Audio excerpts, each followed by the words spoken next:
This presentation is brought to you by Smoooth Productions.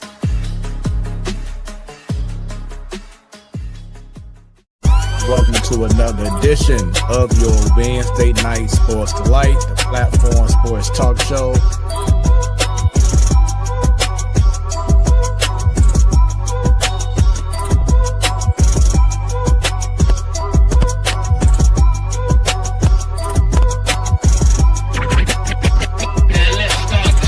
Do you know what time it is? Tell me, do you know? Time to get stupid. As we go a little something like this. Let's start the show. Do you know what time it is? Tell me, do you know? Time to get stupid. As we go a little something like this. Let's start the show. Do you know what time it is? Tell me, do you know? Time to get stupid. As we go a little something like this. Let's start the show. Do you know what time it is? Tell me, do you know? Time to get stupid. As we go a little something like this. Hit it.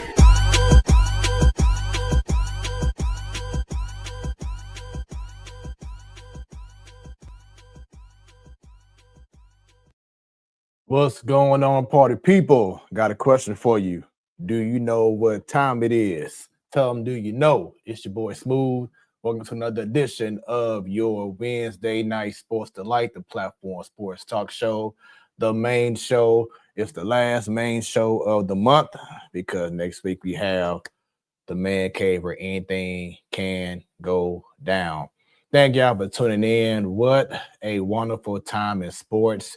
We have football going on. We have hockey, almost the end of baseball season. And of course, NBA basketball is back in full gear. So just a wonderful time. It's starting to finally feel like fall. So a whole lot going on. It's going to be another great show. Disclaimer for those watching right now, if y'all see someone walk behind me or you may hear some construction noise, getting some final touches up to the TSC. This is the first time I've been streaming live from the TSC in over a month or some change. So it's good to be back and almost done getting some things done here at the Sounders Experience. But for those watching for the first time, thank y'all very much. This is your, you over there. This your Wednesday Night Sports Delight. Make sure y'all go ahead and show the platform Sports Talk Show Network some love by going all across social media. From Facebook to the X to Instagram. Go on YouTube. Put in the platform Sports Talk Show. Be sure to subscribe and click on that bell so anytime we go live, you will be notified. Shoot us an email, platformsportstalkshow@gmail.com. Reason why I asked that is if y'all know someone that would be an incredible guest on the show, or maybe we can go out to a nice location and set up shop there, indoor, outdoor. You can make that happen and have a great show. So shoot us an email once again, platformsportstalkshow@gmail.com. After y'all go ahead and follow us all across social media. And if for some reason y'all can't watch the show live right now, well, no problem. You also have Hot 365 Radio where it is always hot. Just go to hot365radio.com or via the app, iOS or Android. Just put in Hot 365 Radio and you hear the show in crystal clear high definition. They also have a Twitch channel, twitch.tv/Hot365 Radio. You can catch the replay of our most recent show each Sunday at 3 p.m. Central Standard Time. As I said before, every first Wednesday, well, excuse me, I didn't say this yet, but every first Wednesday of the month, you have Ladies Night, the best panel of ladies who love sports. Shouts out to the host Bunny, to Jobo, to the wifey, Jayance, to Annie, doing amazing things out there in Florida. Then every last Wednesday of the month, like next week, you have the Man Cave, where anything, and I do mean where anything can and will go down. Shouts out to Stan, to Sadal, to T-Bone, to Rio, and to the blackest man on radio and on TV, Craig Black. So a lot of great shows every Wednesday on the platform Sports Talk Show Network. And outside of Sports Talk, you do have Smooth Conversations, where yours truly is the host, the creative, the producer, pretty much everything on on that show. And it's where the conversations are always smooth. And if you don't know, tomorrow night it's going to be another amazing smooth conversation, as I will have the one, the only. He is a son of a MLB legend, and not just MLB, but close to home. No, not close to home. He is home. St. Louis Cardinal, Hall of Famer, legend, the best shortstop in the game. Ozzie Smith's son, Nico Smith, will be the special guest on Smooth Conversations. So make sure that y'all tune in tomorrow night, 6 p.m. Central Standard Time, live. It'll be on YouTube. So just go to Smooth Conversations, smooth with 3 O's. Make sure y'all go ahead and like, subscribe, share, spread the word. And you can also, if you can't watch for some reason, you can listen in on KBDR Beat District Radio. Just go to beatdistrictradio.com or download the app, iOS or on Android. So once again, Nico Smith will be on the show on Smooth Conversations tomorrow at 6 p.m. Central Standard Time in person in the TSC. It's going to be amazing. You don't want to miss it. But now, back to the sports talk. I'm not alone right now. I'm bringing up first. She's holding things down from the Boondocks. Jobo, what is happening? Happy Wednesday. Happy. Ooh, I hear an echo. Yeah, happy Wednesday. We are 2 days away from World Series Game 1, so that's exciting. I'm excited about that, but slightly sad because that means it's almost over. Yep, almost over. I feel like it's been a nice long journey, this season. We know that it's always 182 games, whatever. But it seemed like it just started, what I'm saying, just like that, and it'll be over by this time, possibly by this time next week. So yeah, coming to a close, man. But it's been a great season, a lot of great games recently, especially on the ALCS side. Well, on the AL side, should I say. And I know we'll get more into that as we get into the baseball talk. But once again, great to have you back on the show. And as I mentioned earlier, during our pre-talk or during our talk before the show, saw the wonderful photos of the baptism with little Superman, baby Clark.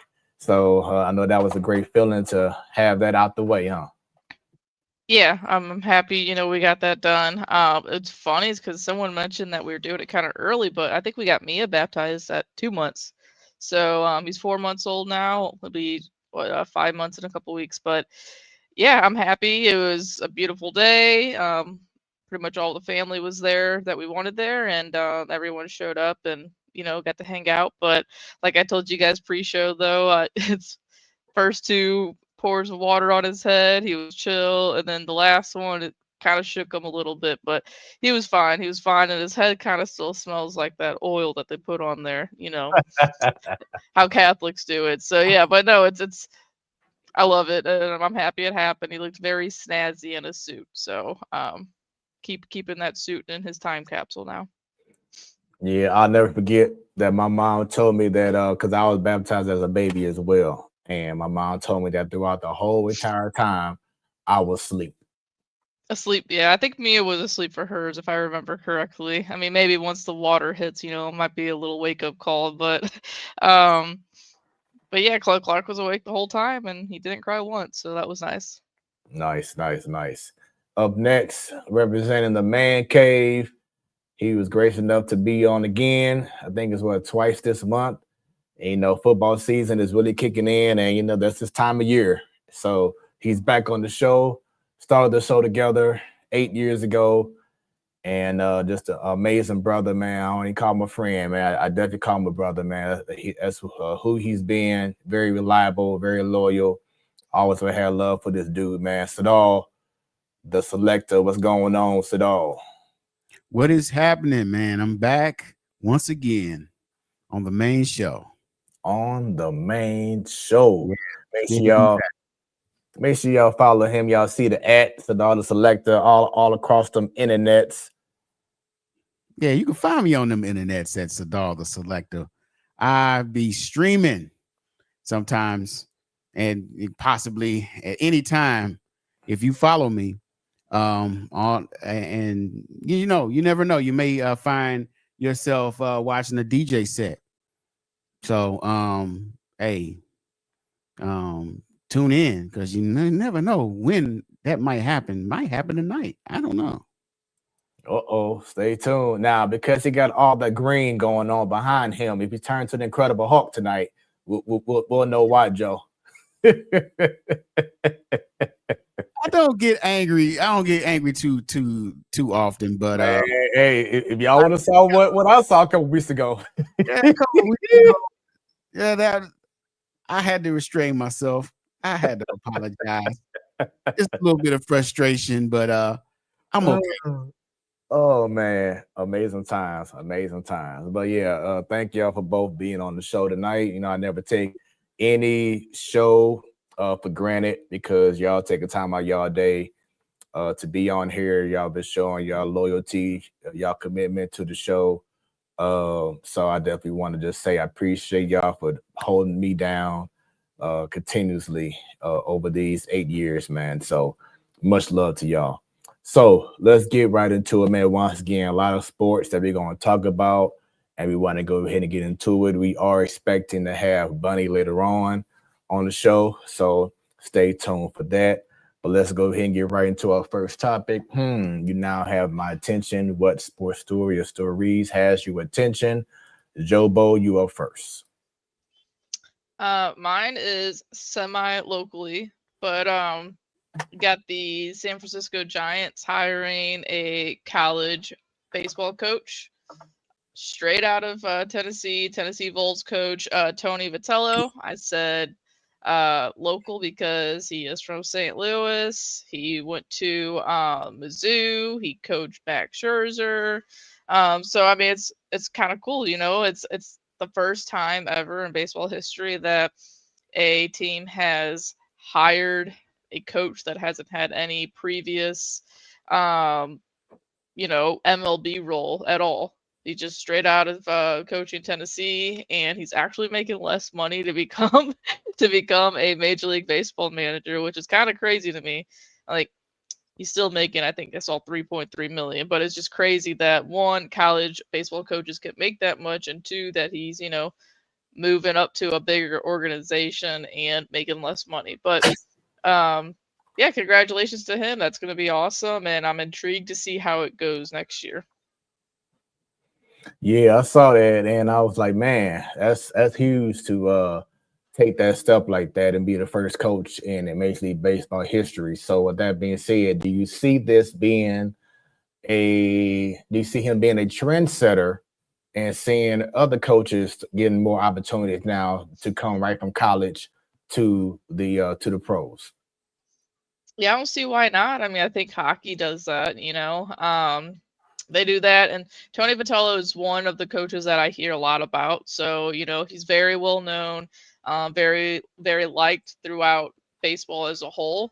But yeah, I can see that happening. Why not? I mean, I don't know how long LSU's coach has been at LSU, but they seem to be pretty good. Or Vandy, you know, like the teams that are usually in the college playoffs a lot, and you know, setting headlines and whatnot. So, but yeah, I can see it happening. Why not? Yeah. So once again, congratulations to the head coach. Making history. You know, no one can say I've been the first MLB coach but him. So congratulations, Sadal. What has your attention? Some, of course, outside of what we're going to be talking about later on in our segments. Well, I don't know if it's outside of what we're going to be talking about, but I'll just kind of mention it felt good last night to hear a familiar tune NBC having basketball back, and when you have basketball on NBC, usually the NBA, and that familiar NBA theme song for NBC, it just felt so good to hear it. It just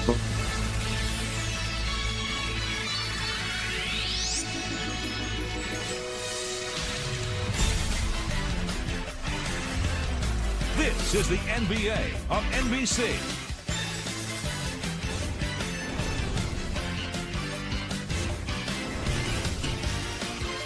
Tonight, it's the Houston Rockets versus the Oklahoma City Thunder.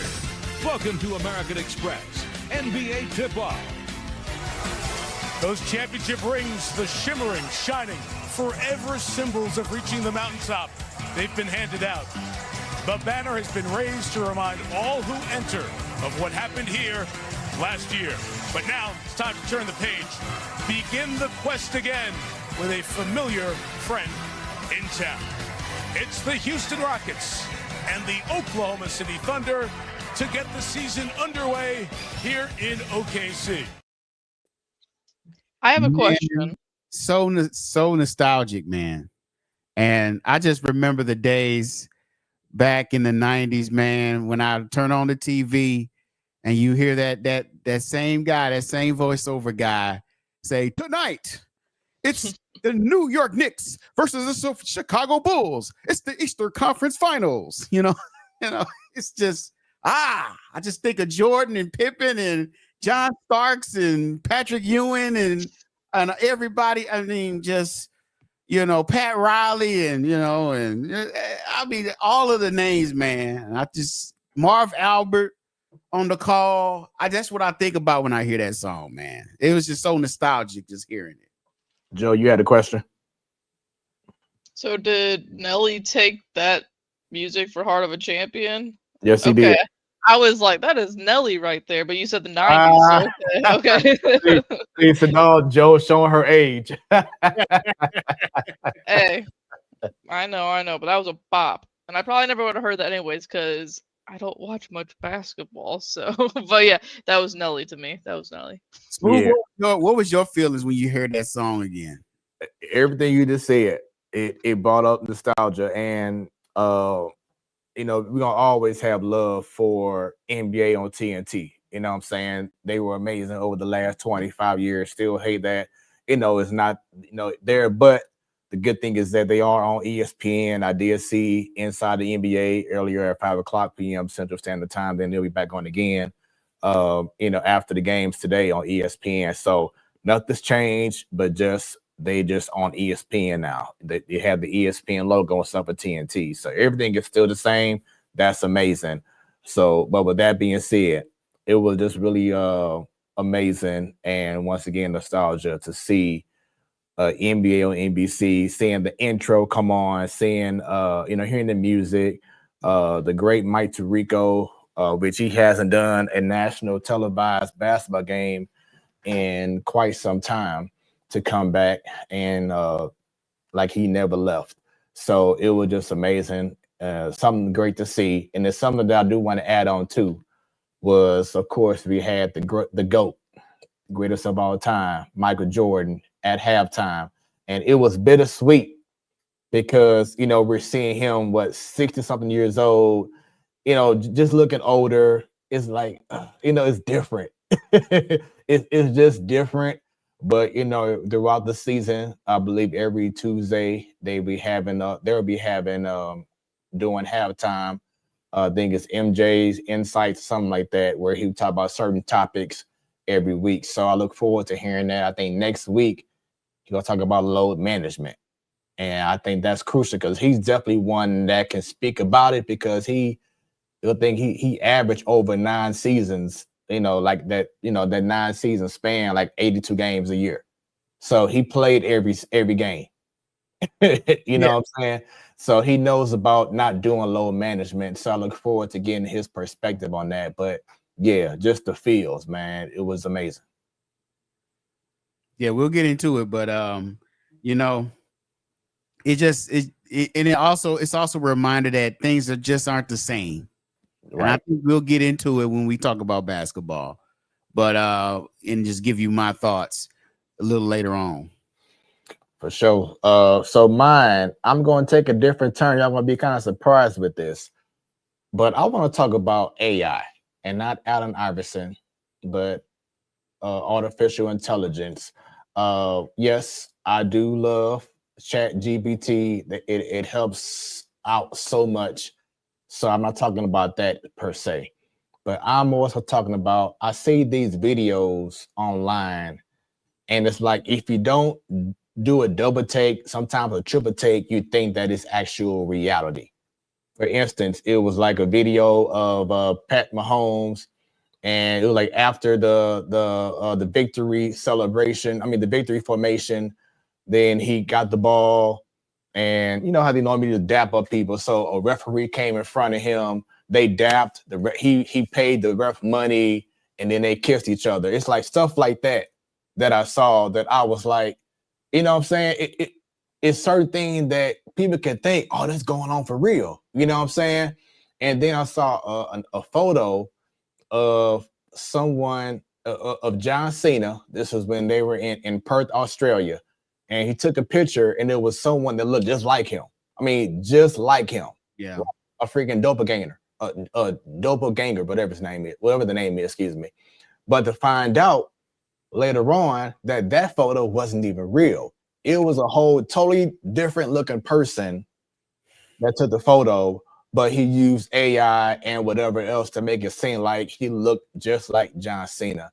And the reason why I say that is because you know how people are in this world. They see this, they take it. Oh, look at that. Oh, so you know, whatever. Like you see these memes or videos of LeBron kissing Jay-Z and Steph Curry holding the bait, you know, stuff like that. And Joe laughing, but so she knows what I'm talking about. But it's stuff like that I can see this being a huge issue down the line, especially if you are someone like a Patrick Mahomes, like a LeBron James, any type of big figure where they can actually start suing people or sue the AI company for allowing people to even use their image and likeness. That sounds familiar, doesn't it, at all? Image and likeness. Oh yeah, it does. And Yeah. you know what's scary about the whole situation? It's only going to look better and better. It's only going to get better and better. It's going to look realer and realer. And I know that it's not sports, but the family of Dr. Martin Luther King Yes. reached out to one of the companies asking them, please do not let this happen. And the company, you know, obliged, and you know, they stopped the ability for people to make AI images of Dr. King. But it's stupid, it's silly, and it's unnecessary, man. People want to be funny. I also seen some AI stuff where they had Tupac Yes. wrestling and Biggie wrestling, and you know, MLK in the wrestling ring, and it's just doing promos and stuff. You know, they had you know, all of these figures. They had Michael Jackson and Abraham Lincoln playing video games. This is stupid. Yeah. It just certain things just need to be not done, especially when you're seeing something as close as what you saw with the Patrick Mahomes, the LeBron James videos, other stuff. It just is, and just the thing is, like, all of us are at a certain age where we've grown up to use, you know, just common sense, and you know, just being and thinking comprehensively and learning how to interact with people, not online but in person. But the younger generations don't have that luxury.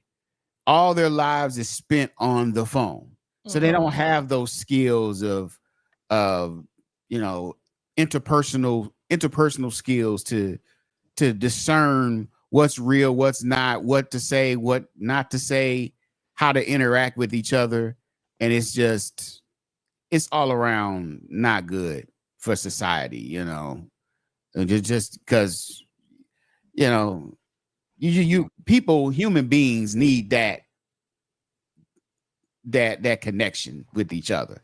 And technology, though it makes life easier, it also hinders parts of the experience as well.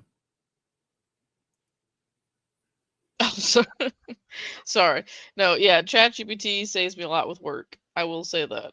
But yeah, I think I was just telling Smooth, you and Bunny last week. I think I was about the MLK ones that I was seeing. There's like Stephen Hawkins one of him like these ones are just funny. Okay, the Stephen Hawking one of him like snowboarding or skateboarding on that's just wild to me. But no, and if you would have showed a Tupac one a couple of years ago, people probably would have believed it because there's always these rumors that Pac's still alive. But yeah, it's creepy. And my mom's always sending me these. She's a big comic book nerd like me, and she's always sending me these trailers for Marvel movies or whatever. And I'm like, Mom, that is fake. It's fake. It's fake. It's fake. But yeah, it's crazy how realistic it's all gotten. It's been like that for a little bit now. It's spooky to think about, honestly, but some of it I laugh at, some of it I'm like, come on, gotta be better than that. But yeah, I mean, Patrick Mahomes ones are pretty funny though, because everyone was talking about that last year with the refs. You gotta admit that's funny. Yeah, that is so funny. But you know what's even scarier though? I just had a thought. We do these shows every week, every Wednesday. What if some hater, somebody could manipulate these videos and make me say some things that is all out of character, and they could use it against me? Don't get Smooth ideas. They can, yeah. I'm just saying it can happen. They can say, "Oh, Sadal said this on the show, and it was not me. I didn't do it. It'd be AI." They take it to my day job, my employer, and say, "Hey, look what your employer just said," and can mess people's lives up. Yeah, theoretically, it can happen. Yeah, it's crazy. It's crazy. So let's go ahead and move on to our next topic, our World Series preview. As of Friday, it all goes down. The Toronto Blue Jays and the Los Angeles Dodgers first game goes down this Friday. Exciting series. I'm gonna step away just for a second. So Jobo, you go and take over. I'll be right back. Okay. Well, Sadal, did you watch any of the game 7 the other night? Sadly, I did not, man. But I heard the other night that Ohtani went off on a historic. Oh yeah. You know what's crazy about that? I almost told Smooth to put together a little previously on the Sports Talk show, and it was me last Wednesday, and I still stand by this. I don't know if you're on X or not. Me and Smooth were talking about it because he posted my clip last Wednesday. I said stop walking intentionally walking Ohtani because he's on, regardless of that one game, he's on the coldest cold streak of his life. And they got Mookie Betts and Freddie Freeman and Teoscar behind him. Okay, you're insane for doing that. Because it's going to burn you regardless. Well, the next day, or the next game, I guess, maybe, or 2 games after that, just put on an absolute clinic. Probably later. Yeah, a few moments later. But no, probably you got to think of expanded playoffs and this and that nowadays, but probably the most insane, the best postseason game known to man by anyone. I mean, the guy went 6 1/3, 10 Ks, and hit 3 homers. I was instantly sad because I used to be a bigger baseball fan than I am today, and there would be no doubt I would have been watching every single game of the playoffs.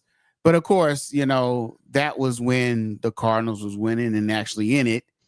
And a lot of those years, granted, but I used to be a bigger baseball fan. I used to follow it, and when I heard about the game and what he did,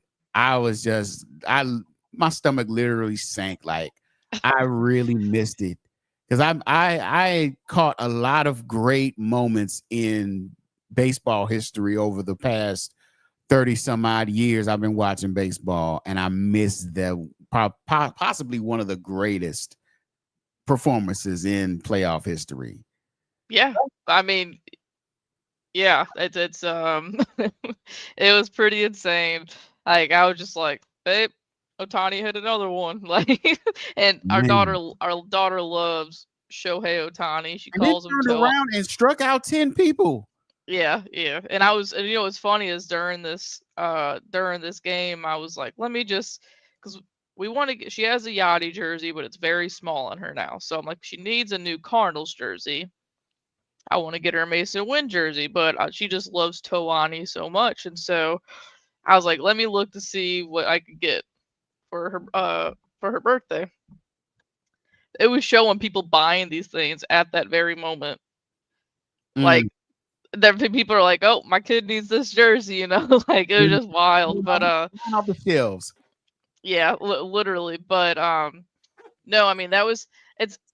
I hate that the Brewers are just the Brewers, you know, like you go and win what 96 games, had the best record in baseball, and not you guys being swept was a topic the next day. The next day, there's already stories about them trading Freddie Peralta during the offseason. It's because they're going to keep doing the same thing over and over and over and over again. They're going to be just good enough. And then whenever they have a star that is about to be a free agent, they're going to trade them.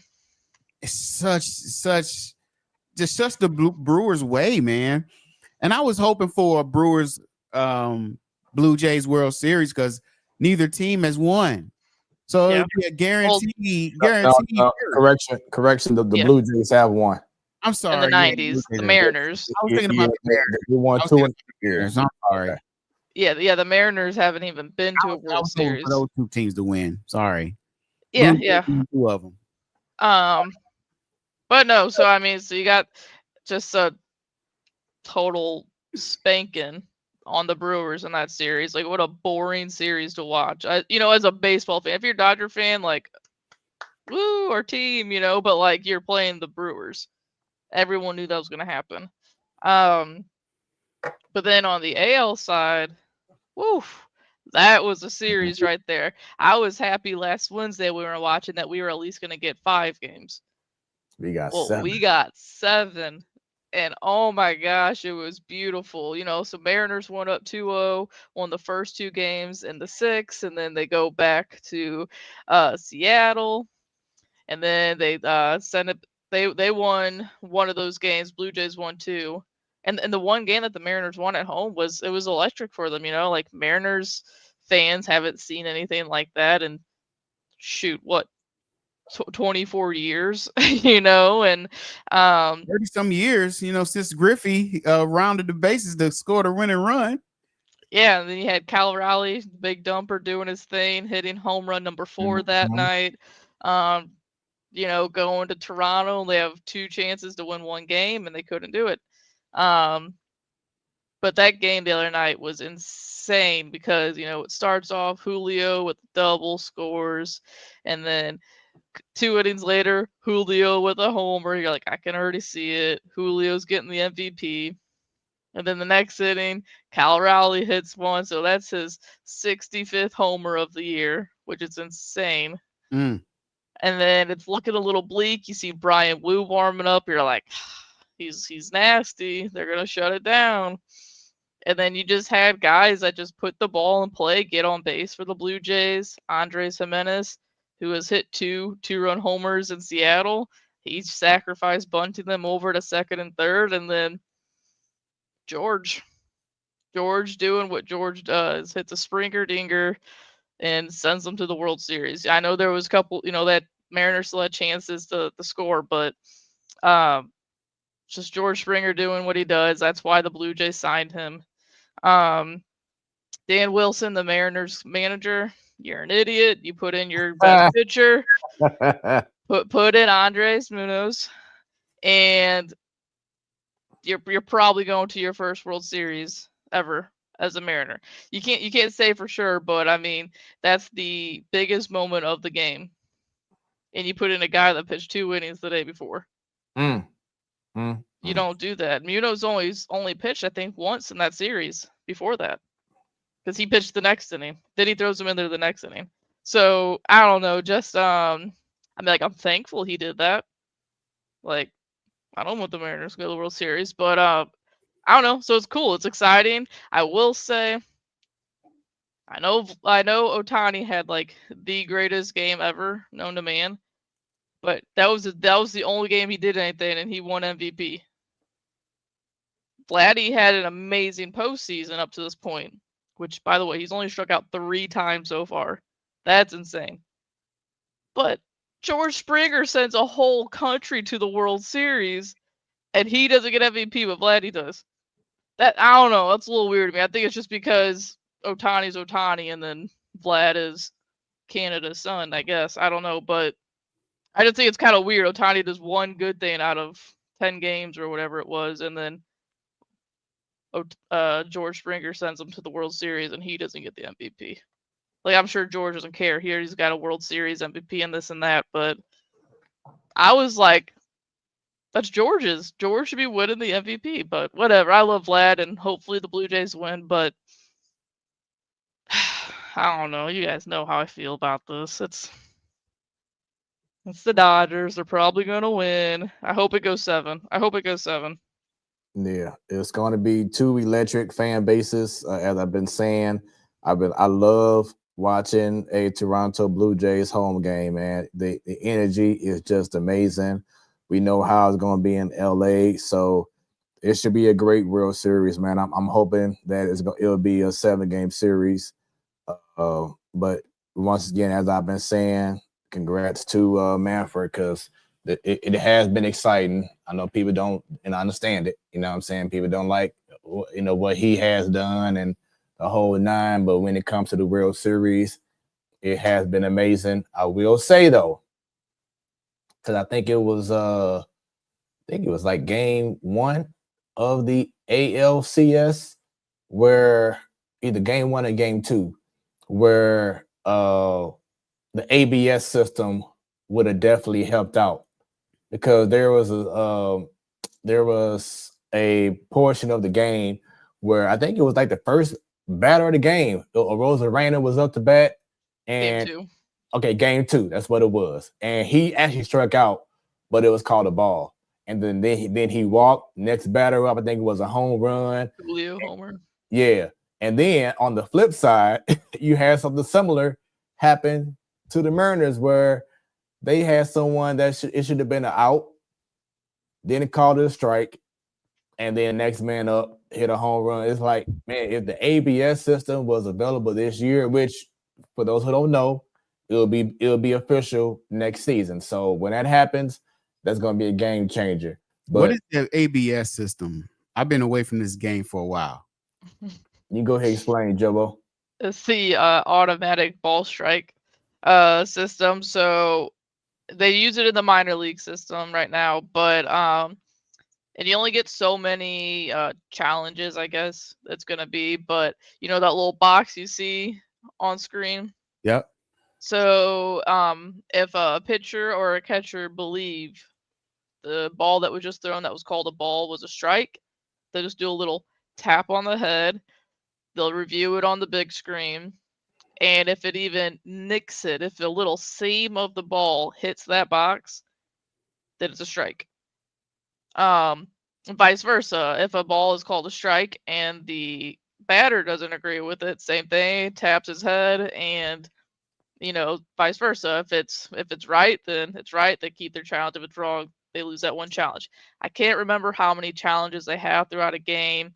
Extra innings, 2. Okay. So that's like you gotta be picky with it though. Like, but you don't want Victor Scott being like, oh, in the second inning. Like, you want Brendan Donovan to do that, or Lars Newbart to do that. Now, to add on, if they get the challenge right, then they get that challenge back. So then if they use 1 and they get it right, then they get 2 again. Yeah. So yeah. So as long as you get it right, you continue to use challenges. But if you get too wrong, then sorry, buddy, no more And challenges for you. it goes pretty fast. I will admit there's like I can't remember. I was watching the Cardinals and Durham Bulls game during the season, so the Rays minor league system. There's one that took a little bit of time, but I mean, I don't know. I'm sure there'll be it's bumps along the way, but it's if it's gonna make the game better, I guess, then we'll see it, and umpires will see how bad they really are at sometimes, and yeah, and it's funny is because this year, I can't remember what game it was, because they told guys before the season started, if you even pretend like Yeah. you're patting your head, then you'll get tossed. Well, there was a game this year. I want to say it was a Mets game. Go figure. It might have been like Jeff McNeil or something with the Mets. Just went to like adjust his helmet, and the umpire thought he was making fun of him on a call, and they threw him out. They tossed him. Oh my gosh. Yeah, just because umpires are in their feelings, But There's some people that naturally like gets into the box and they kind of adjust their helmet like this, and yeah, I think it was. Wow. I think it was Jeff McNeil. I don't know why. It just seems like a total Mets thing to get tossed for. But yeah, so that's going to be coming into the league next year. So we'll see how it goes. Yeah, I'm sure it'll be fine for the game. I'm sure it'll be fine. Yeah, I'm trying to get better at following other sports, man. I'm trying to start with basketball. So, well, when you watch a game next year, you'll be a terrible fan. I've been a terrible fan. And, these are sports that I usually follow a lot, but it's just one of those things where, for one reason or the other, I kind of lose interest. And life's busy. That's why. Yeah, and when your team sucks.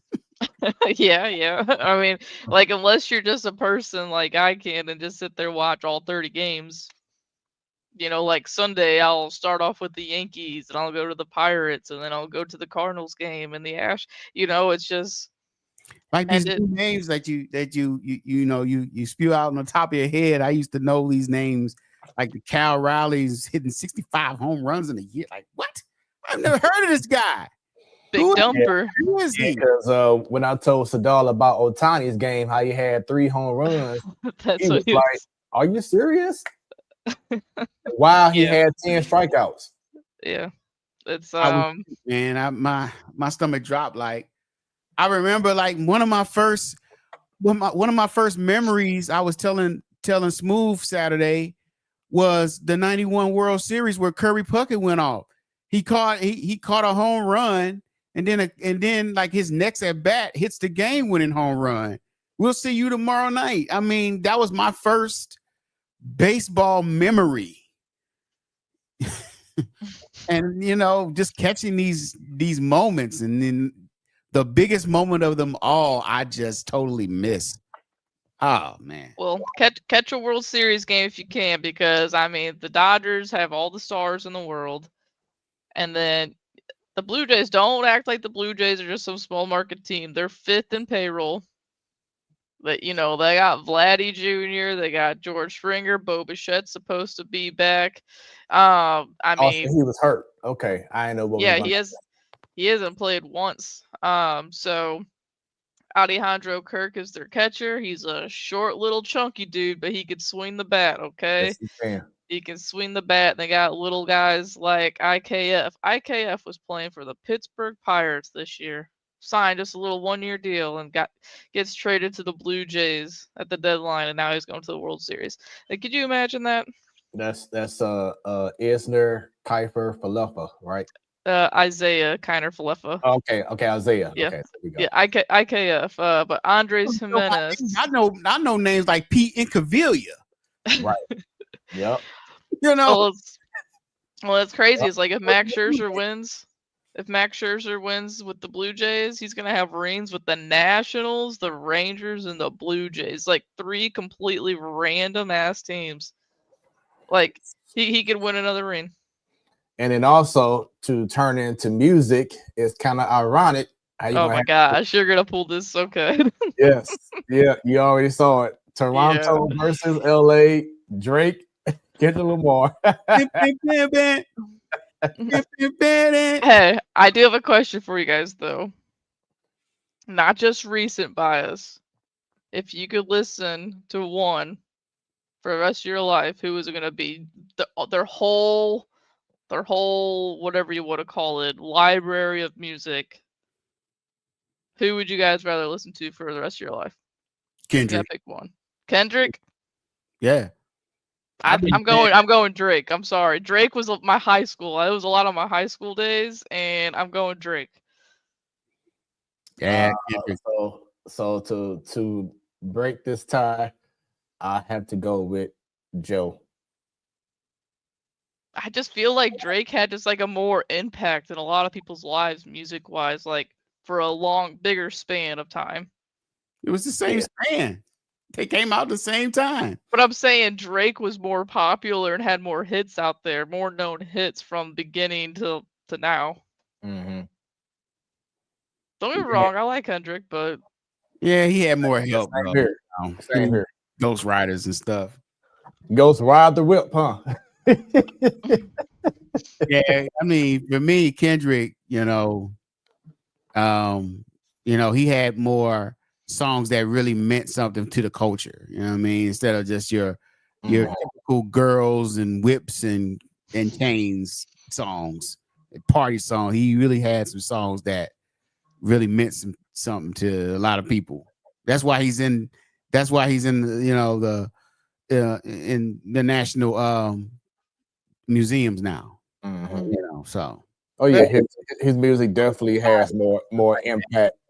Yeah, his music definitely has more impact than Drake ever would. It's just more so like what Joe said. He just had those more commercial hits. The different genres that he would do. So I'm not saying at all, and Joe ain't either, that Kendrick is the better rapper. We're just talking about the music catalog and what it meant throughout, these 10, 15, what years it's been now.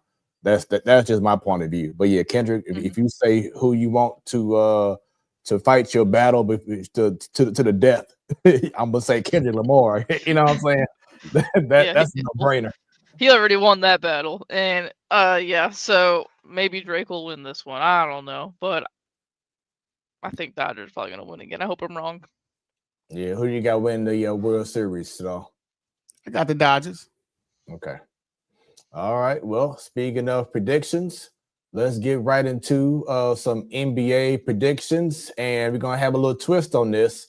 So what we're gonna do is we're going to do, of course, the normal predictions where we will decide who will represent the East and who will represent the West going to the NBA Finals, and then, of course, choosing our champion. Now, here's the twist.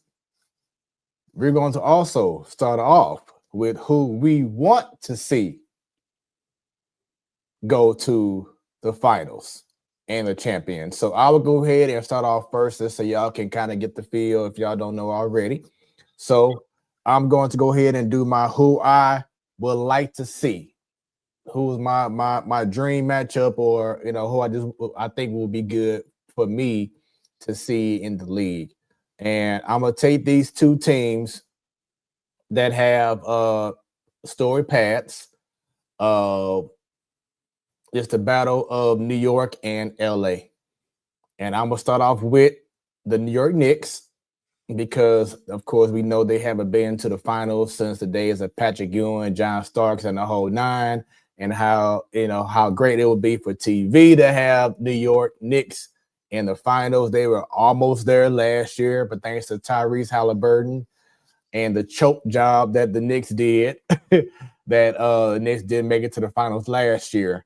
So I think that it will be good. Of course, you have the head coach. Oh my God, tip of the tongue now, Mike Brown. He's the first-year head coach of the Knicks. Matter of fact, they're playing the Cavaliers right now. I got to check out to see what the score is, excuse me. But it'll just be an amazing. I think it'll be an amazing sight to see the Knicks in the WNBA in the NBA finals. Now, I said LA, And y'all probably thinking, oh, of course, LeBron, the Lakers. Nope. I'm saying the Los Angeles Clippers, a team that has never been, just like the Seattle Mariners, never been to a NBA final. And I would just be amazed to see them, Tyronn Lue, get that team over the hump. Not saying I'm rooting for them like, oh, they're my best team. I'm not saying that at all.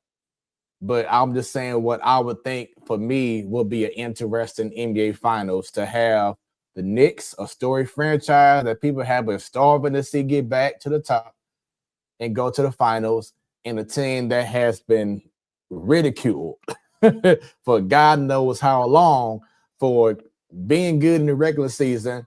But when it's time for the postseason, they just can't get over that hump, and they finally do it. So I'll be interested in seeing the Knicks and the Clippers. That is my what I wish would happen. So before we get to our expert opinion, I'll go and start off with you, Sadal, and who you wish you want to see.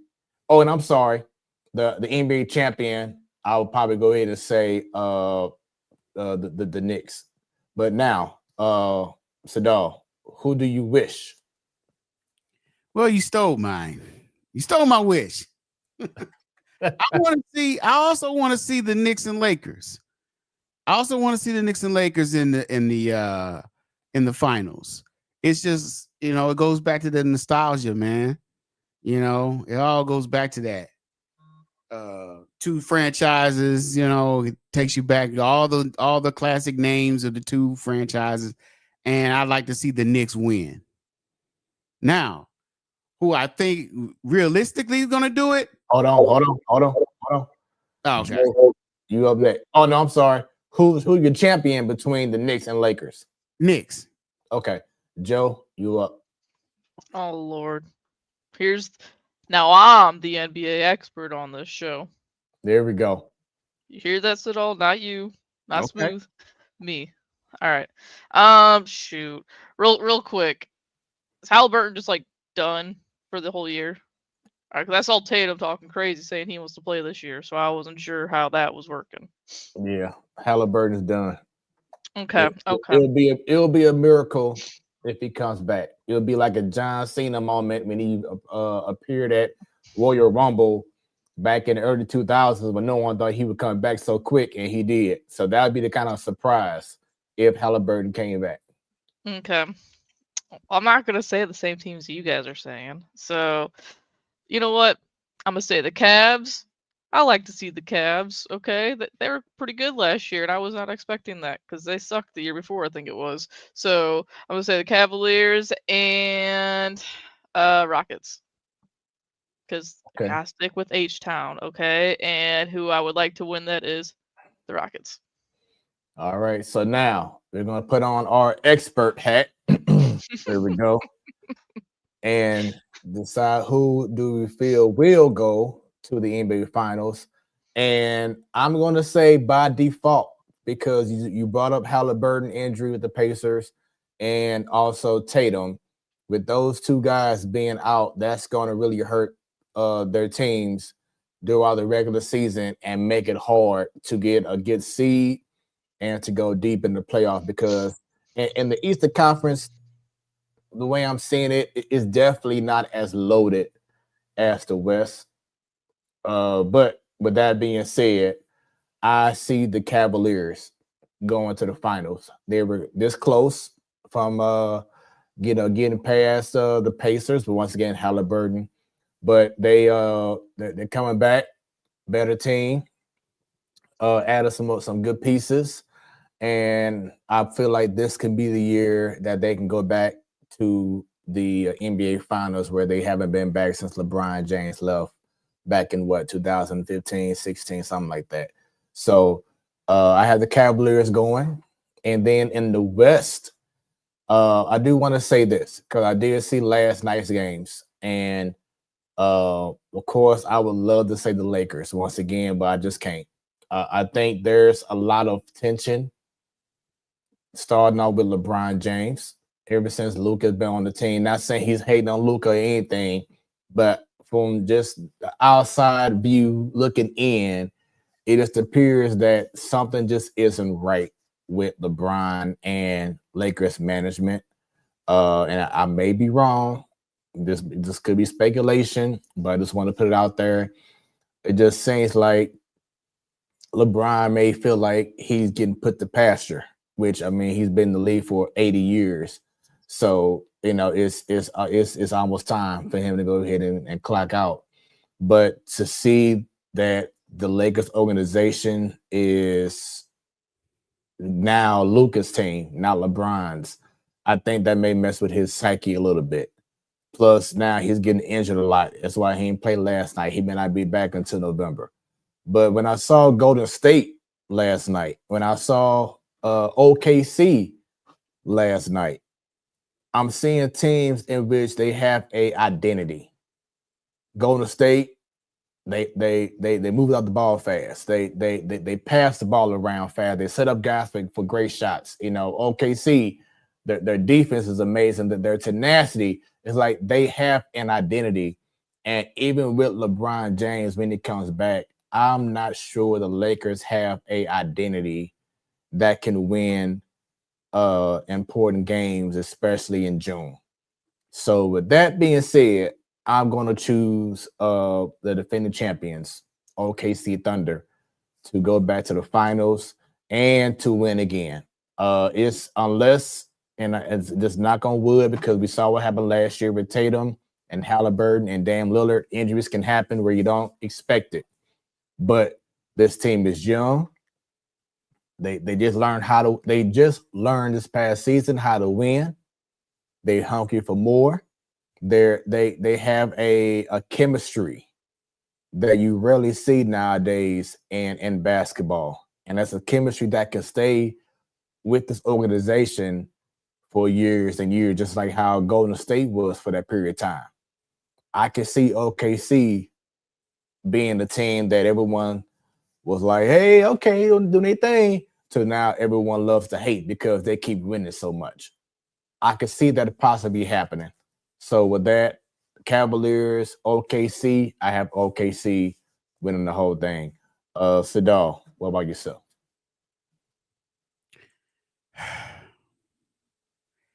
It's going to sound like I'm copying you. Oh, Lord. You know what I mean? Okay, you already said everything that I was, gonna. All right. So, what can I say that's different? All right. I want the Knicks to get in. I can really see them going to the East, to the finals, but the Knicks always seem to just be the Knicks. They always get close and they just don't quite make it.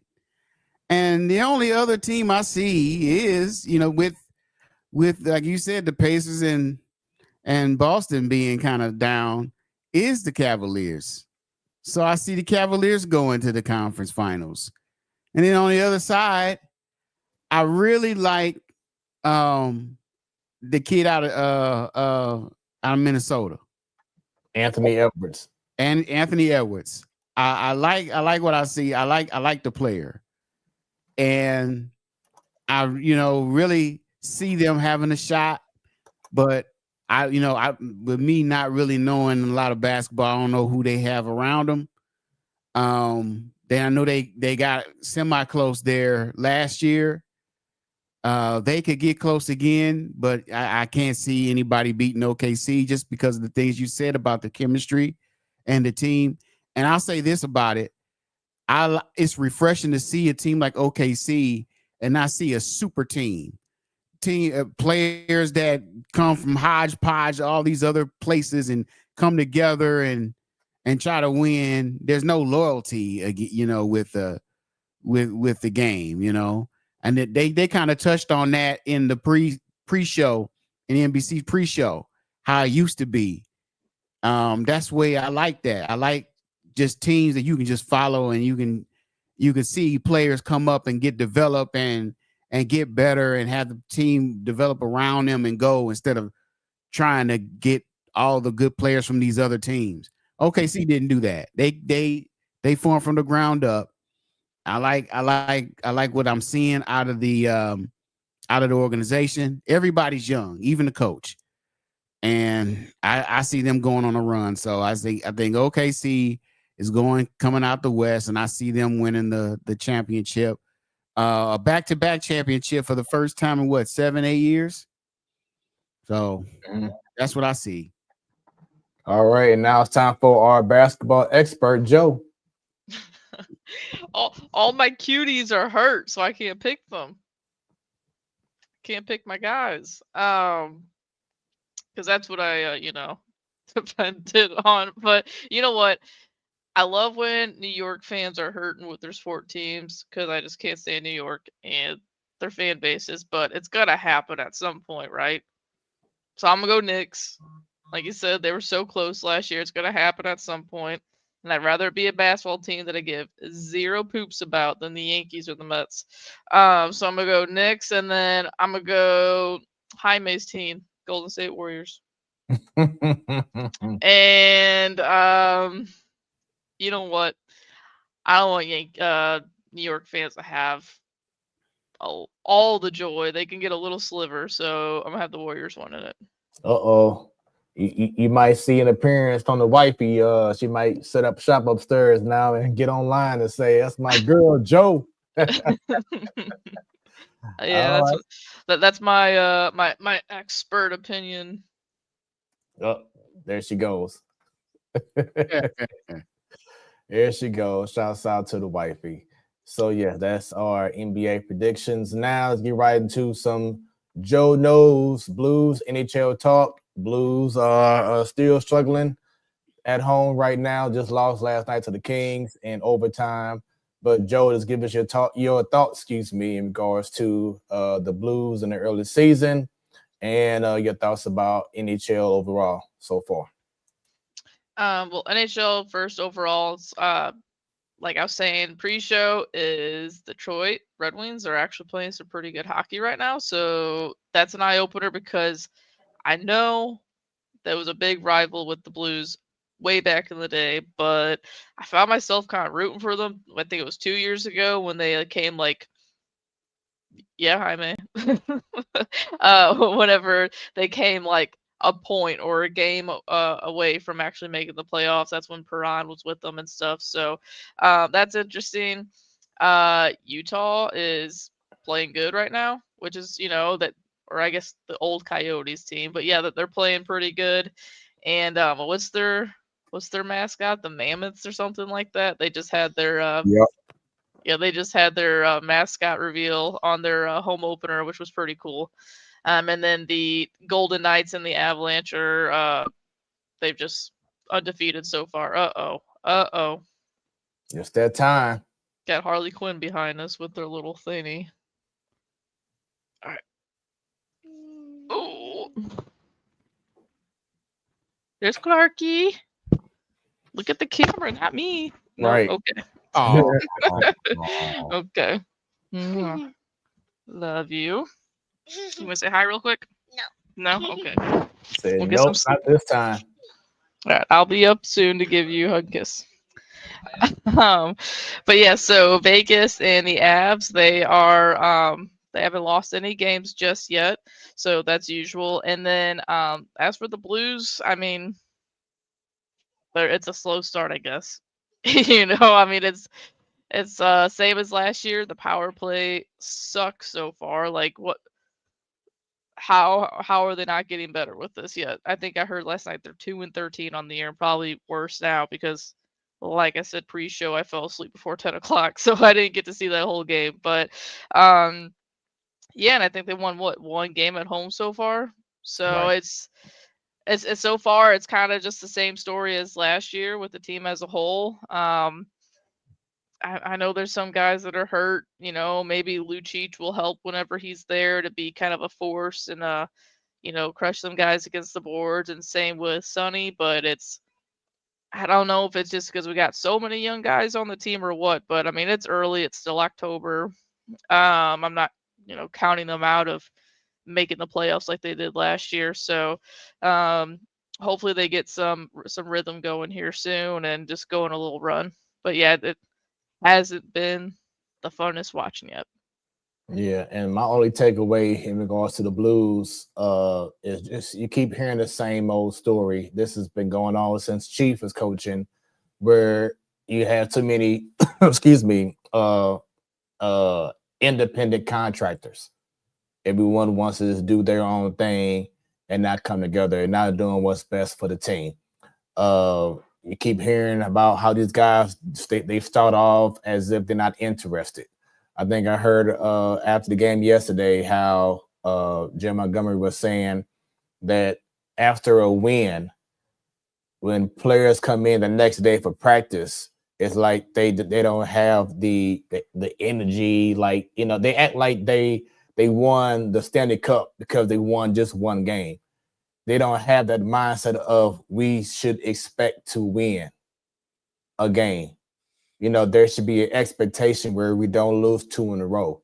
You know, we should be feeling like, yes, we are winners. We deserve to win. It shouldn't be like, oh my God, we won a game. We are finally official.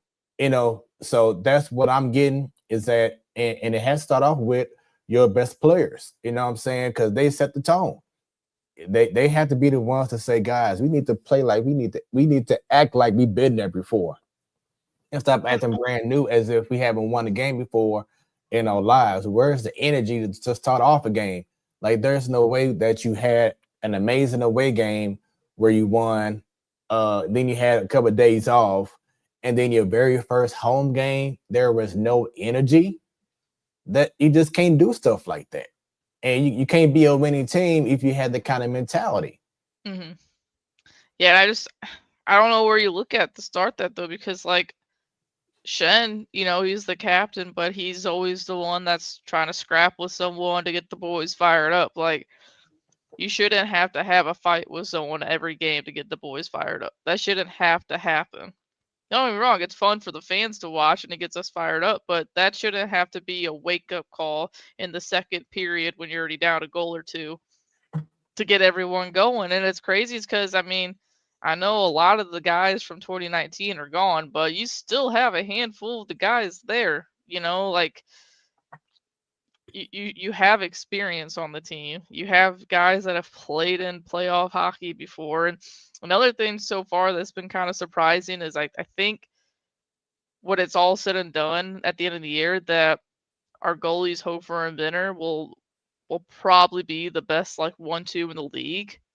But right now, they just look kind of shaky as well. Some of it is on the defense, but I can't, you know, like you can blame both at the same time. And I think, you know, defense was like the question mark going into the year, I think. But the goalies, I thought for sure were going to be pretty good, and they haven't looked the greatest either yet. So again, it's only October 22nd, but we say this, you know, all the time. The season goes by fast. We said this about the Cardinals when they were looking like a pretty damn good team the first part of the year last year. Oh, it's only so and so, and then what happens? You have another losing season. So hopefully, you know, something changes to where the guys are fired up, energized, ready to go as soon as the puck drops, because it shouldn't take until the second period or halfway through the second period to, you know, to get some energy. Yeah. So with that, we'll go to our hockey expert, Sadal. No, I was playing. But have you seen any hockey yet this year, Sadal? What'd you say? Have you seen any hockey, even like a period or a sliver of a period yet? I saw a sneak peek of the game when we that Saturday where we had we worked a gig at a conference, and it's funny you say fight because that's what I saw. Yeah. Somebody was fighting. And I guarantee you it was one of Walker, Torchenko, or Shen. Those are our fighters. And, you know, Lucic was a weird signing, but he will be one of those guys that drops the mitts and tries to fire the team up and battles with the puck against the boards and whatnot. So whenever he's healthy, it'd be nice to have something different to see. Hated him when he was with the Bruins, but he's on your team and you'll probably like him now. Hated to love it. All right.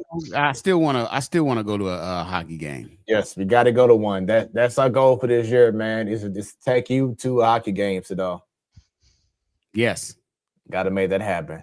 All right, now let's go ahead and transition to some football. We have the college week 8 takeaways, and I definitely wanted to have you on, of course, because it's football, because we all know football. Now we're talking. Now this is what I love right here.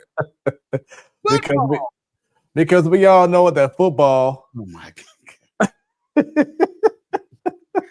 Let's just get into it, man. Come on. Let's just get into it, man. What we got? All right. So once again, week 8 games are done. Get prepared for week 9. Were there any big takeaways outside of Mizzou and Auburn? We'll say that for before the AP Top 25. But any other games at all that you had any takeaways from that you want to discuss? Not really. Not. I mean, I think if we look at some of the, I'm unprepared right now. I just can't think of anything right now. What about Vandy?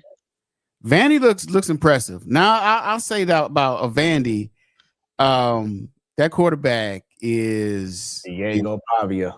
Yeah, he's got some game, man, and he's got Vandy looking like a legit program down there at Vanderbilt. I like the kid, but guess what, man? I smell an L for Mizzou. I smell an L. We'll get into it. But I smell an L for Mizzou because Mizzou snuck and won. Well, you said outside of that game, but I see Vandy winning. Let's say that. There we go. And then it's something that came to mind. Franklin fired. Did that happen this week or was that last week? Last week. It was last week. I wasn't on the show to even talk. You late? I'm not late. I think I brought that up last week. So I'm the football expert. Oh yeah, well you take football and NBA. That's all me. No, that's all I got. But yeah, that was last week. No, but all of these teams that we thought that was gonna do big things this year, they've all slipped. My pick to win it all, Texas. Oh my God. Oh Lord. Yeah. You talk about draft slides. Manny, my goodness, man. Where is this your king? Is this the oh man? You know what though? Same as we talked about, I guess it was last year when the Bronze Sun came up.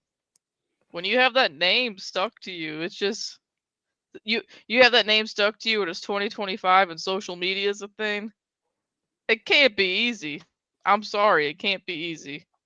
Because the kid looked good whenever he would come in here and there last year. And now it's just now we not know great.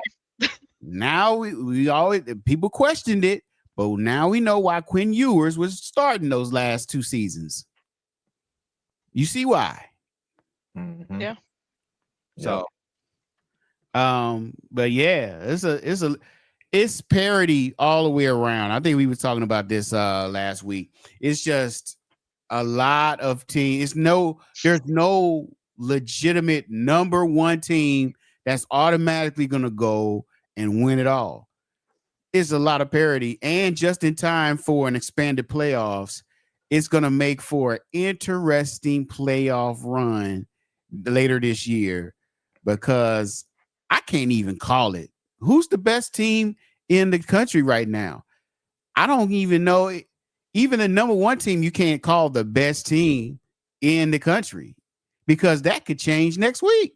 Yep. I think it's Tom Ackerman's team because I was not expecting them. What, they're second now? Second or third? Indiana. Yep, they second. Like I wasn't expecting them. They're the best team this week. This week, they're the best team.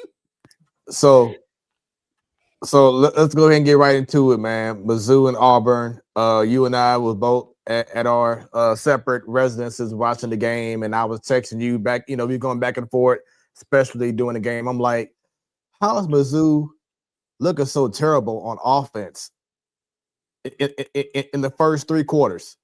It was just ridiculous. I'm like, how are we not scoring against Auburn? And we had the conversation about Eli Drinkwitz, Joe, about how the offense should be much better. You got the best running back in the game, and this team is getting shut down. The team is getting shut down, and now you're seeing now he had an incredible fourth quarter, more so with his legs than his arm with Bo Pabula, but it's like now after these teams have footage on him, they are challenging him to throw the deep ball, and he has shown that he doesn't have any deep ball accuracy. Like he's more of a dink and dunk, and that's not going to win you that big game as I had in the our highlight reel the other day. So there are a lot of concerns with this Mizzou team. Now we're glad they won another game, especially on the road. Their first away game, everyone, was just this past Saturday. That's wild. 7 weeks into the freaking season, and your first away game was last week. That has to change. I'm sorry. But going back, Sadal, you said it earlier. You said it that night that Mizzou got lucky. That's all it was. We got lucky. Now, you know what I'm saying? Luck doesn't show up in the standings because we're, it's what 6-1 now. So we already bowl eligible. We're good to go there. But now it's all about, can we win big games? As I said last week, can we win the big games so we can get into a college football playoff? You have Vanderbilt, in which college game day is going to be at Vanderbilt. So it'll be Mizzou versus Vandy. So Mizzou will be getting a lot of exposure. It's going to be on at 2:30 on ABC. So it's going to be a big game. I think Chris Fowler and Herb Street might be doing that game together. So it's going to be a huge game. And then after that, you have at home Texas A&M. Then I think you're still playing Arkansas, which that should be an easy win, but we know how things are. But I said last week, Sadal, about Coach Drink, that he just has not won the big SEC game since he's been a coach. Do you see that changing at all this season? No, I don't. And you say that Auburn, hey, a win is a win, but when it comes down to the playoffs, it's a selection process, and they got to select you. So when they break down the games and they look at Mizzou, they look at the wins like, who you beat, who did you beat the bigger teams, and then the people that you beat, you barely won against Auburn. Auburn took you to overtime. That doesn't look good. So it's not a good win, especially in college football. Maybe in the NFL, when there's no selection teams, if you win, hey, wins there. But a win ain't just a win in college football. You should have blown out Auburn. Yeah, you really should. That would have looked better. Yeah. But you let Auburn take you to the brink all the way to 2 overtimes. Because that the first overtime you should have won, you missed the field goal. Our field goal kickers have been hodgepodge all year. And now you missed the field goal. Now you go to 2 overtimes against Auburn. You got lucky. And it's a win, but it wasn't a good win. And you can't get lucky against Vandy and the way they're playing. I think they'll probably get spanked by Vandy.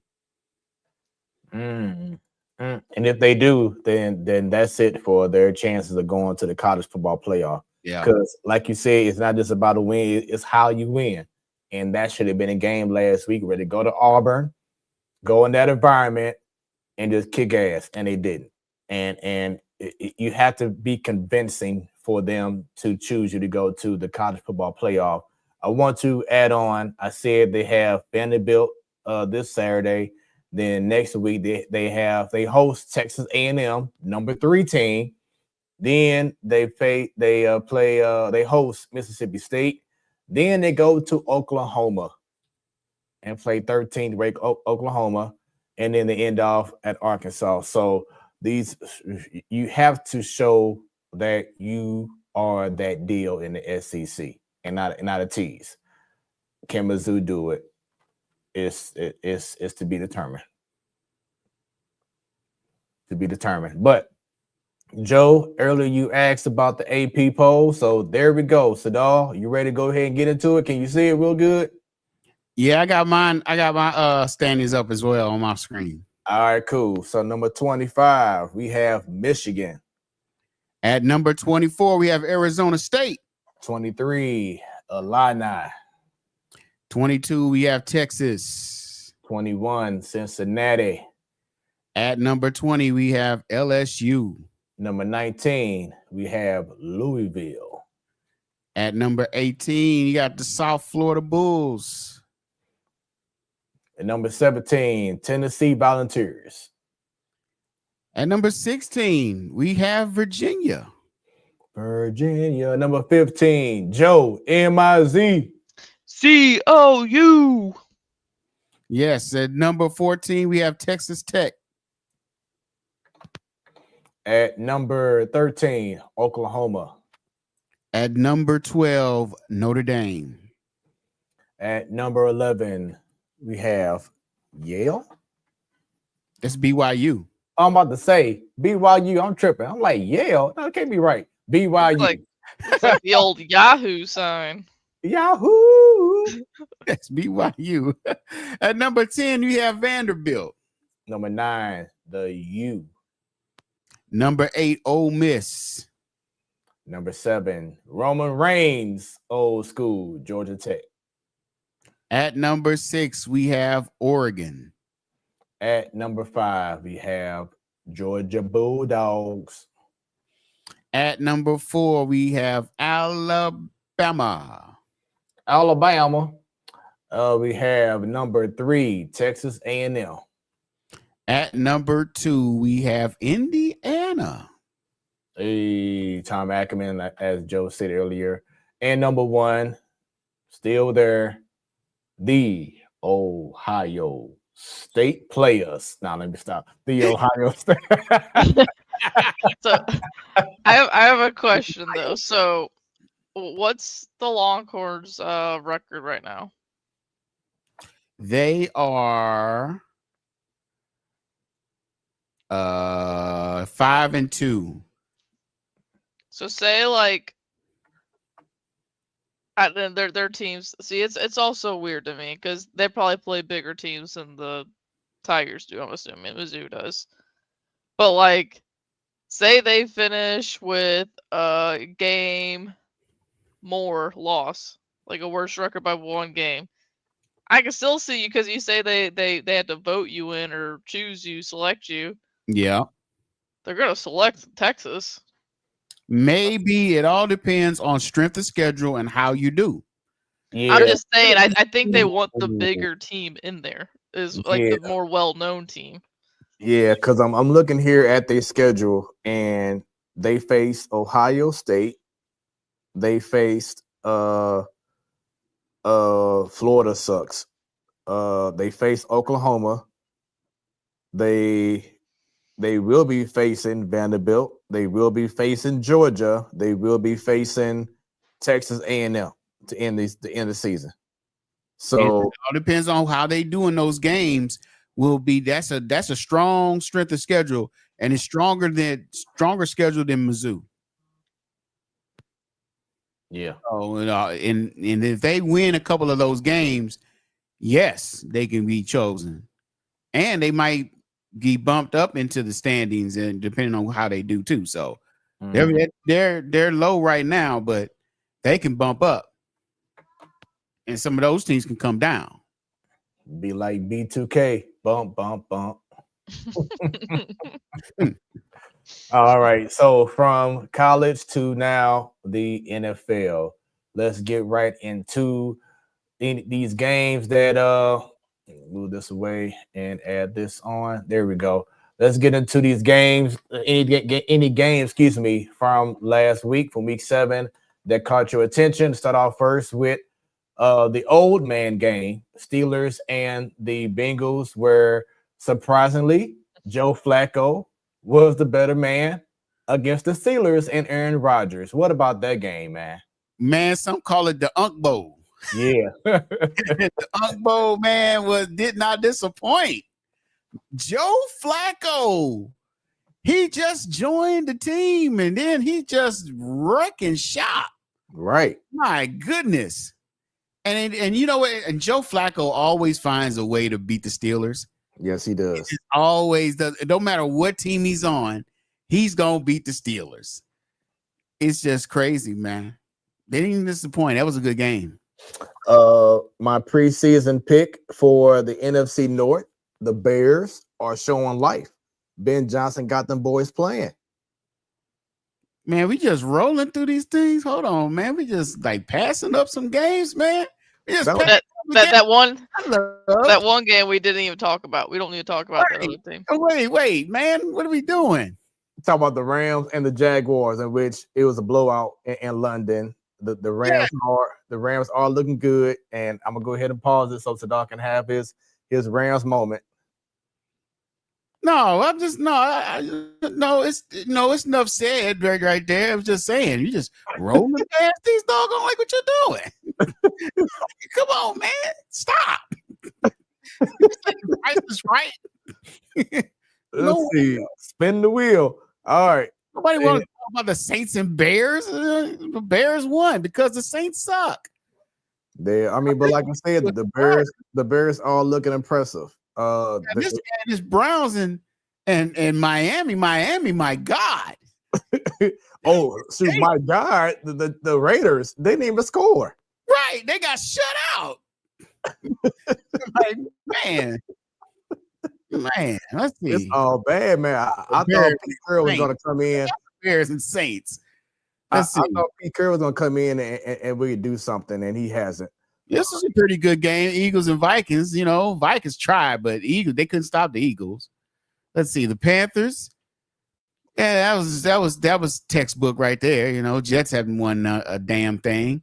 They benched Fields this week. I was gonna say, what's your thoughts on Justin Fields, man, in regards to this overall his career, man? Because he just had so much promise, man, and now it just looks like he can't win. I really wanted him to win, and then you had the owner, Woody Johnson, throwing this man under the bus while praising the head coach. Because all the question was, how do you feel about the head coach with it being winless here? And he's saying that he said that, hey, I have all the faith in the world in Aaron Glenn. He just was working with a quarterback that can't compete a pass, and he's just trashing Fields. Right. I'm like, wow, you just don't do that. That's your, you try to run an organization, you shouldn't talk like that. But hey, the Jets are Jetson, man. Did you guys see that video of that? Pretty good. Of that poor kid walking out of that game, being asked about the Jets, and he's like, "I hate this team." He's like, "I was bored." He was like, "I'm always gonna stick with them because I was bored into it, but I just hate this team." I want to see if I can find it. I'm gonna send it to you, Spoo. That's so funny. That was so funny because he felt so defeated. He did. It was funny and sad. Here, let me send it. It reminded me of my days as a Rams fan when they really sucked. Like we talk about, like after the greatest show on turf, where they only had Steven Jackson and that was it. I hate this team. Yeah, that's just whack ass Sam Bradford. Oh man, I felt his pain, man. All right, so while Joe finds the video, we'll keep on scrolling down and get to some more of these games. Man, the Patriots 5-2. Patriots are looking good. Mike Vrabel, he's got the team playing well.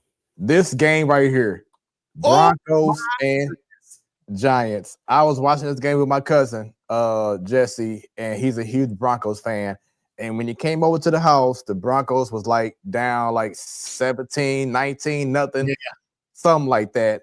And then lo and behold, the Broncos in the fourth quarter scored 33 points.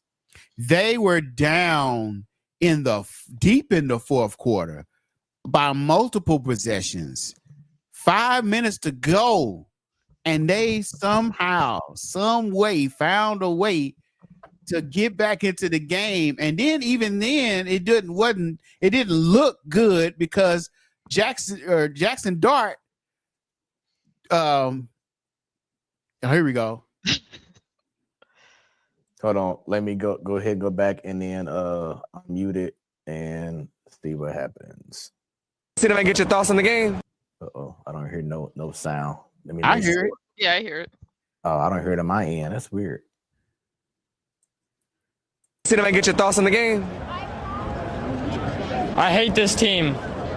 I was born into this, and I'm not gonna ever.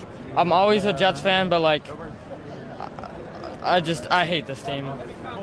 See if I get your thoughts on the game. Man, it's like a tear in his eye. Boy's pain, man. I feel his pain, yo. He's so hurt, man. He's so hurt. That's what they do in sports, though, man. Like you're always gonna love your team no matter what. Yeah, you know.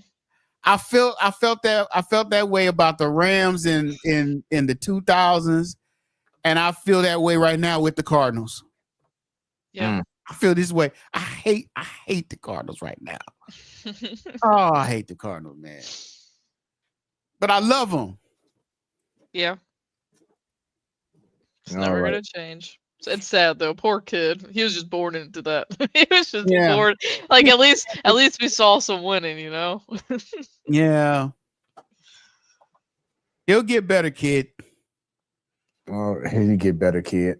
Let's see. Colts are 6-1. Wow. They're like the new greatest show on turf right now. With Daniel Jones as Kurt Warner. That's crazy. Packers 4-1-1. Yeah. And let's see. Oh yeah. Commanders with Jaden Daniel. Man, when I saw how his leg got twisted like a crocodile, like an alligator, I was like, whoa. That was scary. And the bad thing is I got Jaden Daniels on my fantasy team. My heart skipped a beat. I was like, ooh, that don't look good at all. Quarterback is Matthew Stafford. So I got options. But let's see. 49ers and Falcons. Even though they lost. But even in the loss, but I like the Falcons. They just couldn't get it done. I don't know what it is with this 49ers team. How they keep winning. Right. With Mac Jones. Somebody stop the CMC? Can you stop them? And I was going to bring up, even though they lost the game, but B. John Robinson. Oh my goodness. He is like the new Marshall Faulk. He really is. I like that kid, man. My Buccaneers and Lions. My goodness. Lions said, oh, you think the Buccaneers gonna do something?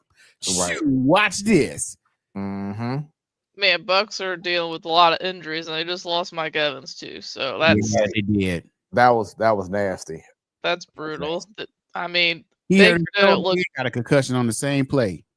Yeah, Baker didn't look good, but he doesn't have many options right now either. So, well, yeah, Brendan wasn't happy about that game. They got the young rookie, but he's been hurt too. Yeah, it's all bad. But excuse me, both teams are 5-2, and then we had the last game, which wrong thing. There we go. Last game was Seattle and Texas. Seattle 5-2. They keep on winning. Looks like Cooper Kupp is doing all right in Seattle right now. I know they got the Rams coming up in a couple of weeks, so that should be it's another team that I don't see why they keep winning. Get on my nerves. Now, Joe, Now, Joe, mind you, these are division foes that you talking about. So I figured. Like the only like divisions I know in sports is like baseball. Like even hockey confuses me at times. But yeah, I figured from how he's talking. They're like the annoying little brother, man. Go on somewhere. Leave me alone. We trying to win a division. Damn. all right. So now, upcoming games starting tomorrow: Vikings at Chargers. That should be an interesting game. But I think isn't JJ McCarthy still hurt? I think so. They got Carson Wentz in there. I think the Chargers wins that one. Falcons should beat Dolphins. Yeah, most definitely. It's just all bad in Miami, man. I'm surprised the Dolphins coach ain't fired yet. Man, Bears at Ravens. Lamar Jackson just came back to practice, so he may not play still. Even if he does play, with the way they've been playing, they probably gonna lose to the Bears. Yeah, they will. Bills and Panthers. That should be an interesting game. Now that the Panthers are relevant. If the Panthers win that game, my goodness. The Bengals should win that game against the Jets. Yeah, you got Joe Flacco now. Then you have a ad. If you only have I was playing. I ain't gonna talk about that. All right. This is our ticker going down right now on the Platform Sports Talk Show. 49ers and Texans. Man, what happened to the Texans, Joe? I don't even know. It's brutal. CT's I don't trial, get it. I mean, like the world was his 2 years ago. They don't have an offensive line. I'll tell you that right now. Their offensive line is like wet tissue paper. They just let anything in it pass.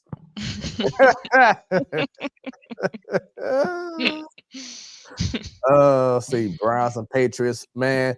This might be the game. I'm gonna say it right now. Oh no, this is a blowout, bro. No.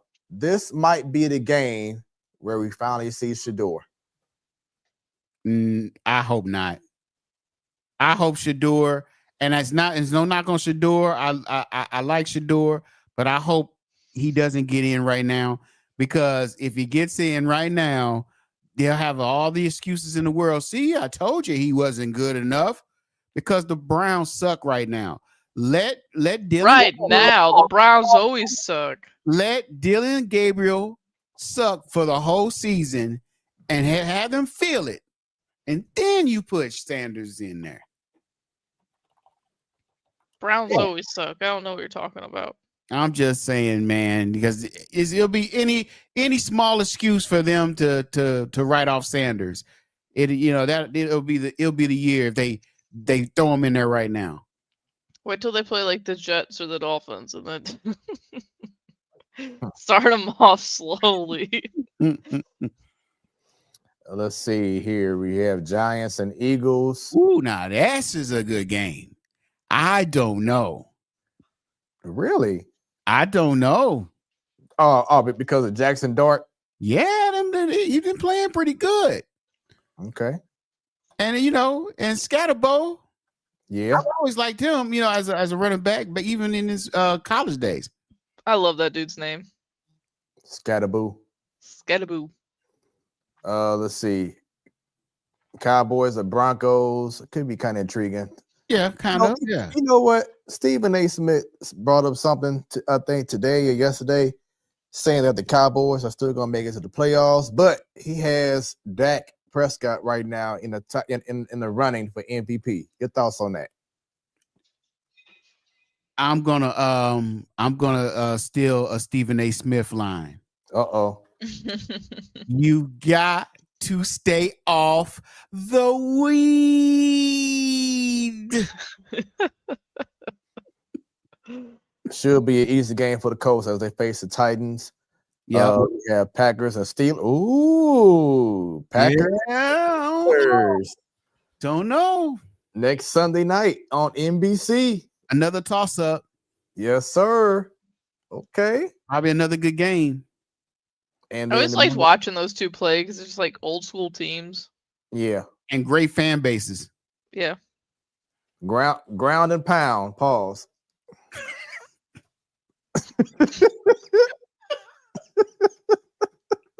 Childish. And then Monday Night Football, Commanders at the Chiefs. So and this is the game where Jaden Daniels will not be playing. Because they're back up. You say he will not play? He will not be playing. Oh yeah, and then she's definitely gonna win. Commanders. Let's see. QBs. You have Josh Johnson and then Marcus Mariota. Marcus Mariota is the backup. He came in for Daniels when he got hurt. So it's Mariota.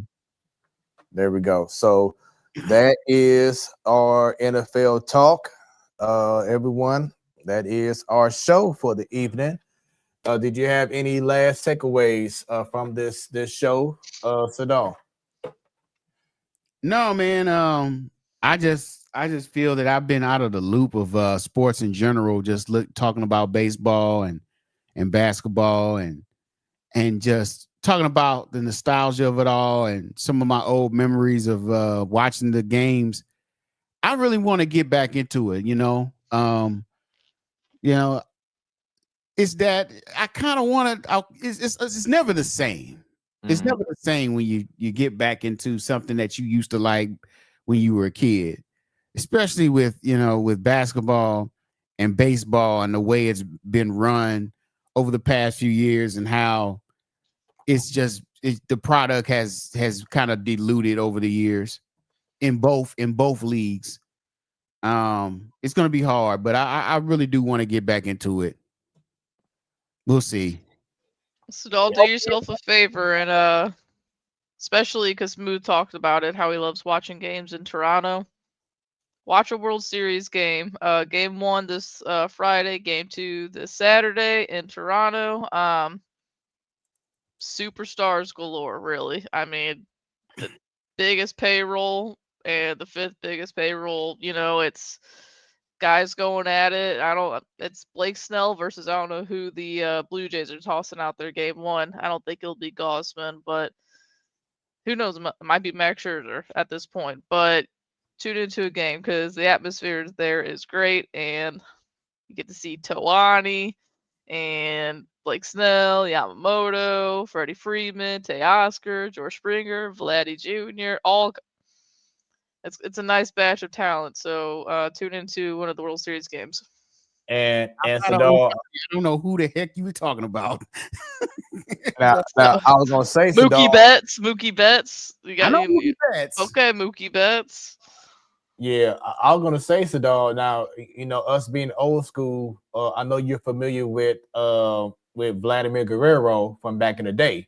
Yeah, that can hit a ball damn near on the ground and get into the stands. His son can do the same thing.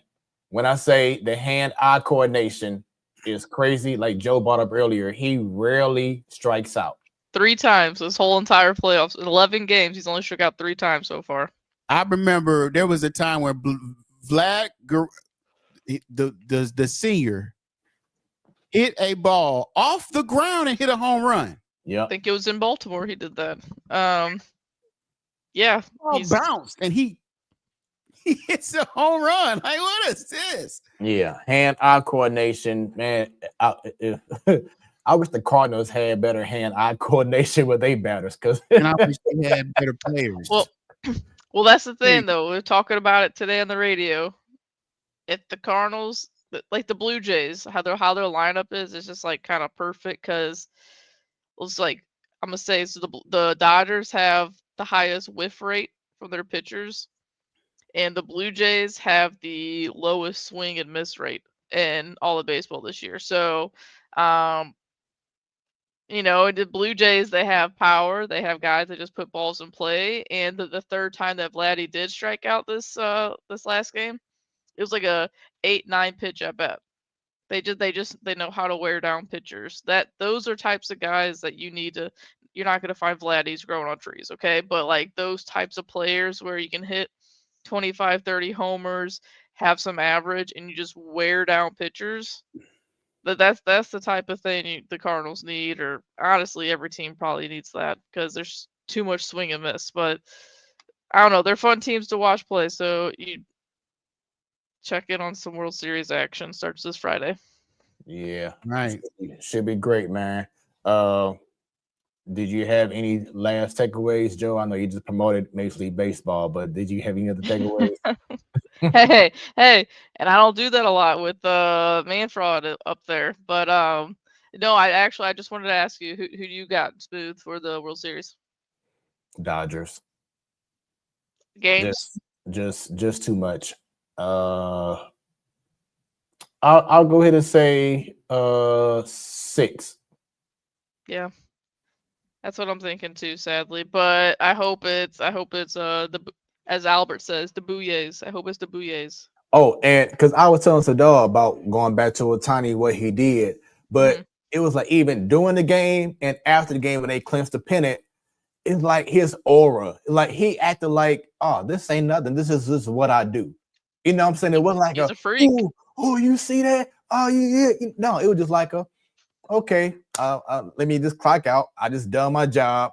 That's it. You know what I'm saying? The job's no not big deal. done yet. No, I'm saying in regards to just him being so productive and making everything look so easy. It's like he doesn't get afraid of the spotlight of the moment. It's just like, oh, that's just what I do. That's a Japanese thing, I think. Yeah, 5 years. Did Otani win a World Series yet? Last year. Last year. And he's about to win his 4th MVP this offseason. And no matter how good Colorado was, and he was good, I think Judge is about to win his 3rd or 4th this offseason too. Really? And see, because I know John Smoltz talking about this a whole lot during the ALCS. He just feels like because Cal Raleigh had a more tougher position as a catcher, that should be the reason why he should bump Aaron Judge. Not saying no matter, but even though Aaron Judge had incredible offensive numbers, but you think about the word MVP. It shouldn't be about just numbers. If Cal Raleigh didn't do what he did and play catcher majority of the season, well, like he was taking a lot of games off, of what I understand. Matter of fact, let me just put. I don't think he took many games off, and you got to think the Mariners had one of the best rotations in all of baseball, one of the best closers in all of baseball. He played. I am just. Go ahead. I'm just speculating purely off of Aaron Judge even being hurt for like 2 weeks, I think, at one point this year. He still had 50+ homers. I think all around, besides RBIs, possibly, all the other numbers are better. I caught from the youngest you could start until college. I understand catching's very hard. So I agree with Schmaltz with what he's talking about there. But if you're looking at all the numbers combined, Judge's numbers are better. But I will say I have a nice Cal Raleigh autograph card that could be worth a lot more money if Cal Raleigh does win the MVP. So I mean, it'd be cool to see him win it though. You know, he won the home run derby champion and almost took his team to the World Series for the first time ever in history, and he passed up Ken Griffey and Mickey Mantle. Okay, everyone in the world knows who Ken Griffey Jr. is and Mickey Mantle. Okay, so I'm looking here, and Aaron Judge has played 7 less games than Cal Raleigh, so I'll give it to Aaron Judge. Because, like you said, I'm looking at the other numbers, and Aaron Judge struck out less. He struck out 28 times less.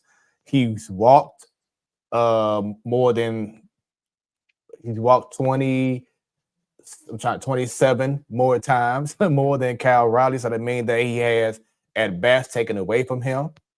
Cal Raleigh was batting 247. Aaron Judge 331. Good Lord. Runs, Aaron Judge 137, Cal Raleigh 110. At bats, once again, at bats because of him getting walked. And for those who don't know, if you're walked, it's not called an official at bat. Aaron Judge 541 at bats to Cal Raleigh 596. So it just shows that because of the fear that Aaron Judge put into opposing teams, he wasn't even given opportunities to catch up to Kyle Raleigh because he was always getting walked, and he still did what he did. And you talk about value. Yankees, I'm sorry. The Yankees the last 2-3 years are not a scary team or a scary team in the playoffs if Judge is not in the lineup. Mm-hmm. They don't have the offensive threats that the New York Yankees usually have. But if you throw Judge in there, obviously it's scary. You know, pitchers pitch to the guy in front and the guy behind him differently because of who he is. It'd be cool, and it'd be cool if Kyle Raleigh won it because catchers don't win MVPs very often. But can't if deny ever, greatness. yeah. But I mean, Aaron Judge is Aaron Judge. You know, and I know people say this isn't a thing, but he's a New York Yankee. Yes, I do believe that's part of a reason why people vote the way they vote. So yeah, I guess we'll find out in December, but I think it'll be Judge again. But it'd be cool if it was Kyle Raleigh, but it's gonna be Judge and Ohtani. Here we go. So yeah, my takeaway, like I said, as I brought up earlier, just like the Martin Luther King Jr.'s family, they went to whoever runs AI videos. That needs to be talked about more because it definitely can be a defamation of character, and that's been so many lawsuits that's been going on is defamation of character and name, image, likeness as well, just a bad representation. I don't want to be a pro athlete or whatever and see myself kissing a referee. You know what I'm saying? That's just not something that I want to see myself doing if I didn't actually do it. You know what I'm saying? It's just so much stuff that we're seeing with AI and people just using it for the wrong reasons, and that just needs to be addressed. So, but outside of that, I'm excited about the World Series. I'm excited about the NBA. Right now, the Dallas Mavericks are facing off against the Spurs. I'm gonna see Cooper Flag. Check out, follow that name, Sadal, Cooper Flag, rookie, 18 years old, played at Duke last year. He's been followed for the last couple of years, and he's playing his first game with the Mavericks. So that's the guy that they asked him to open up a pack of basketball cards the year he was born, and they asked him to see if he recognized some of the names. I feel so doggone old. Right. Mobley. I don't know who he is. Oh, right. God. Are you serious? But yeah, so looking forward to sports, and more sports. And everyone tune in next Wednesday as Sadal is back again. And this time for the Man Cave. Hopefully the fellas will be in attendance. Spread the word. Spread the word as the Man Cave is back next Wednesday, ladies' night in 2 weeks. And then, of course, you can always support the Platform Sports Talk Show by going all across social media, put in the Platform Sports Talk Show, Facebook, the X, Instagram, YouTube, subscribe, click on that bell, and we will greatly appreciate it. Make sure y'all go ahead also support Hot 365 Radio, where it's always hot. Go to the website, hot365radio.com, or via the App Store. And tomorrow night, Smoooth Conversations, YouTube. Just put in Smoooth Conversations, Smoooth with 3 O's, and like, subscribe, and also check out KBDR Beat District Radio. Goes down tomorrow night, 6 p.m. Central Standard Time. BeatDistrictRadio.com is the website that you can check out and listen. If you can't watch, you can also download the app, iOS or Android. The special guest will be Nico Smith. He is the son of the Hall of Famer, the legend, Ozzie Smith, and he's leading a legendary path of his own as a singer, songwriter, performer, and most recently, an actor. So tune in to Smoooth Conversations and everything else under the Smoooth Productions umbrella, like the Platform Sports Talk Show Network. With that being said, oh yeah, Sadal, how was that updated theme song? Nice. Yeah. A little scratching in, in there, man. There we go. All right, everyone, y'all have a great rest of y'all day. And What you have just experienced was brought to you by Smoooth Productions. Until next time, stay tuned and stay smooth.